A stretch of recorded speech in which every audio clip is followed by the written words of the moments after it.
नहमदुहु व नसल्ली अला रसूलिल करीम अम्मा बाद। मोहतरम सामईन किराम, गुज़श्ता कई वीडियोज़ के अंदर हम नमाज के मकरूहात का ज़िक्र कर रहे हैं।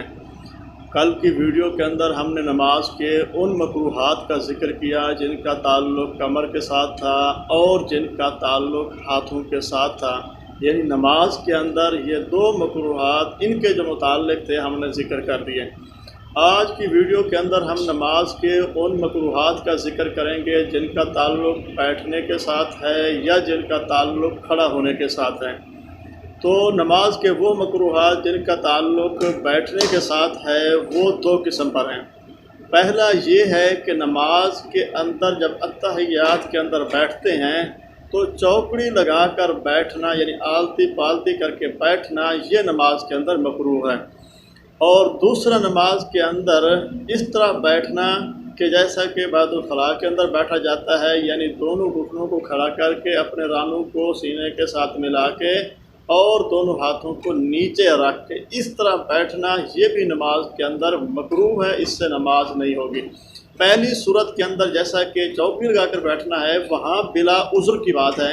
अगर उज़्र है तो फिर जिस तरह आसानी हो बैठ सकते हैं, यानी चौकड़ी लगा कर भी बैठ सकते हैं। उज़्र और माजूरी की वजह से, बीमारी की वजह से तो फिर मकरूह नहीं है।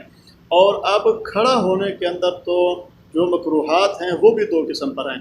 पहला मकरूह वो हो कि वो किसी के सामने खड़ा हो के नमाज़ पढ़ा जाए, किसी के चेहरे के सामने कोई बैठा है या कोई सो रहा है या जैसी सूरत में कोई सामने है उसके सामने खड़ा हो के नमाज़ पढ़ना, ये मकरूह है, इसका भी ध्यान रखना चाहिए।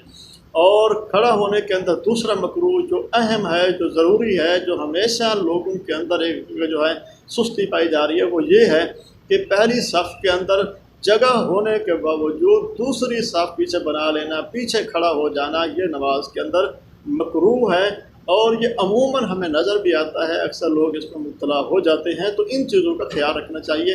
तो नमाज के वो मकरूहात जो बैठने के साथ ताल्लुक़ रखते हैं और जो खड़ा होने के साथ ताल्लुक़ रखते हैं, आज की वीडियो के अंदर हमने उनके मकरूहात का ज़िक्र कर दिया है। और अगली वीडियोज़ के अंदर हम मज़ीद मकरूहात का ज़िक्र करेंगे। गुज़श्ता वीडियोज़ के अंदर भी मकरूहात का ज़िक्र चलता आ रहा है, तो इनको अच्छी तरह से सुनना और याद रखना और फिर नमाज के अंदर ख्याल रखना चाहिए कि कहीं हम नमाज के अंदर इन मकरूहात में जो है मुब्तला तो नहीं है जिसकी वजह से हमारी नमाज़ें जो हैं वो सही ना हुई, तो फिर हमें नमाज़ पढ़ने का वक़्त निकालने का फिर फ़ायदा ना हुआ। तो कल तक